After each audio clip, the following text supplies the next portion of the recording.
Hello, welcome back to my channel.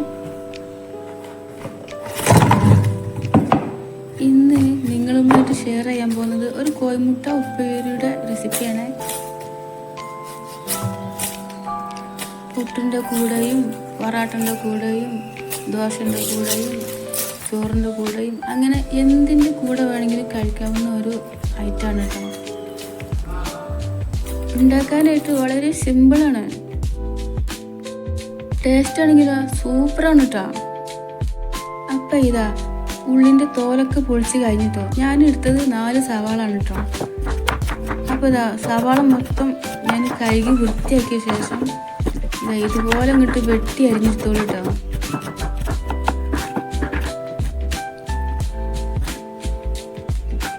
പിന്നെ എൻ്റെ channel subscribe ചെയ്യാതെ നിങ്ങൾ കാണുന്നതെങ്കിലേ ഒന്ന് സബ്സ്ക്രൈബ് ചെയ്യണേ. അതിൻ്റെ തൊട്ടടുത്തുള്ള ബെല്ലൈക്കണില്ലേ അതും കൂടി ഒന്ന് അങ്ങോട്ട് അമർത്തിക്കോളിട്ടോ. എന്നാലല്ലേ ഞാനിടുന്ന വീഡിയോ ഒക്കെ നിങ്ങൾക്ക് കാണാൻ പറ്റുള്ളൂ. എൻ്റെ ചാനൽ കാണുന്നവർക്കും എന്നെ സപ്പോർട്ട് ചെയ്യുന്നവർക്കും ഒരുപാട് നന്ദിയുണ്ട് കേട്ടോ.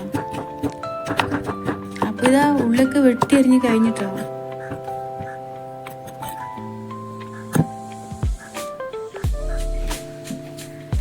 ഞാനിതാ ഒരു കടായി എടുത്തിട്ടുണ്ട്.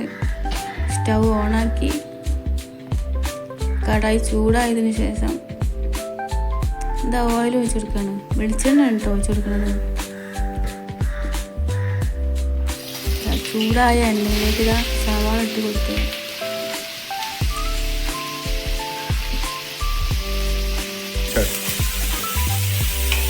നന്നായിട്ട് ഇങ്ങോട്ട് ആക്കി കൊടുക്കും കേട്ടോ.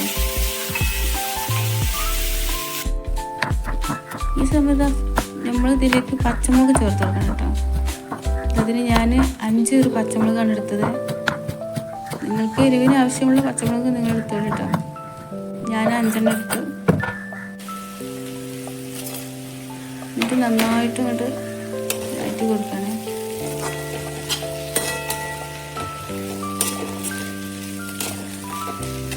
ഫ്ലെയിം വേണമെങ്കിൽ ഐസ്പീഡിൽ വെച്ചോളൂ കേട്ടോ. എന്നാലല്ലേ ഉള്ളി പെട്ടെന്ന് ഇങ്ങോട്ട് വഴന്ന് കിട്ടുള്ളൂ. ഞാനിത് ഐസ്പീഡിലാണ് വെച്ചുകൊണ്ടാണ് ഇത് വഴറ്റുന്നത് കേട്ടോ. അതുകൊണ്ടാണ് ഇത്ര പെട്ടെന്ന് ഇത് വഴന്ന് കിട്ടിയത്. ഇനി ഈ സമയത്ത് നമ്മളിതിലേക്ക് കറിവേപ്പില ചേർക്കണം കേട്ടോ. ഇതാ എൻ്റെ കറിവേപ്പില തൈ ഉണ്ടല്ലേ, ചെറിയൊരു തൈയാണ്. ഇതിമൊന്നും ഇല എടുക്കാനൊന്നും ആയിട്ടില്ല. അപ്പം ഇതാ കറിവേപ്പിൻ്റെ ഇല ഇട്ട് കൊടുത്തിട്ടോ. ഇനി ഇതിലേക്ക് എന്താണ് കാശ്മീരി മുളകും പൊടി ഇട്ടാണ് ഞാൻ ഇട്ടെടുത്തത്. 2 സ്പൂണ് മുളകും പൊടി ഇട്ടെടുക്കണം. നിങ്ങൾക്ക് സാധാ മുളകും പൊടി വേണമെങ്കിൽ ഇട്ടെടുക്കാം കേട്ടോ. ഈ സമയം ഫ്ലെയിം കുറച്ച് വെച്ചോളൂ കേട്ടോ. പിന്നെ ഇതാ ഉപ്പിട്ട് കൊടുക്കണം. ഉപ്പ് ആവശ്യത്തിന് ഇട്ടെടുത്തോളൂ കേട്ടോ. നന്നായിട്ട് ഇങ്ങോട്ട് വഴറ്റിയെടുത്ത ശേഷം ഇനിയാണ് കേട്ടോ അതിലേക്ക് മെയിൻ ഇൻഗ്രീഡിയൻസ് ചേർക്കേണ്ടത്.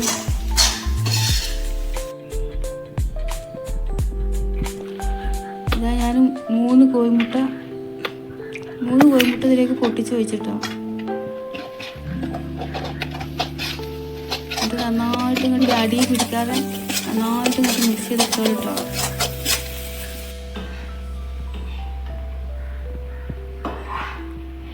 കണ്ടില്ലേ, നമ്മൾ ഉപ്പേരി ഇതാ റോസ്റ്റായി വെച്ച് കണ്ട.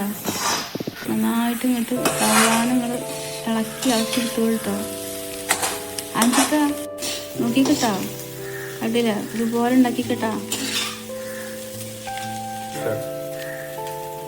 അപ്പം നമ്മൾ ഉപ്പേരിതാ നല്ല പെർഫെക്റ്റ് ആയിട്ട് കിട്ടിയിട്ടുണ്ട് കേട്ടോ.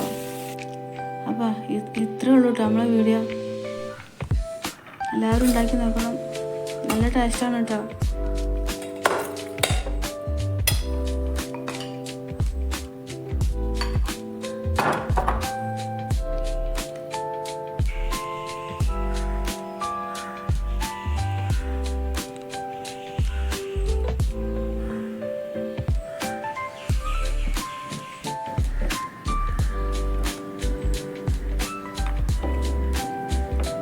നല്ല ടേസ്റ്റ് ഉണ്ട് കേട്ടോ. എല്ലാവരും ഉണ്ടാക്കി നോക്കണം കേട്ടോ. അപ്പോൾ ഇത്രേ ഉള്ളൂ നമ്മളെ വീഡിയോ, ഇന്നത്തെ വീഡിയോ. അപ്പോൾ എൻ്റെ വീഡിയോ എല്ലാവർക്കും ഇഷ്ടമായെന്ന് വിചാരിക്കണം. അപ്പോൾ ലൈക്ക് ചെയ്യാനും ഫീഡ്ബാക്ക് അറിയിക്കാനും മറക്കല്ല കേട്ടോ. ഷെയർ ചെയ്യാനും മറക്കല്ല കേട്ടോ. അപ്പോൾ അടുത്ത വീഡിയോയിൽ വീണ്ടും കാണാം കേട്ടോ.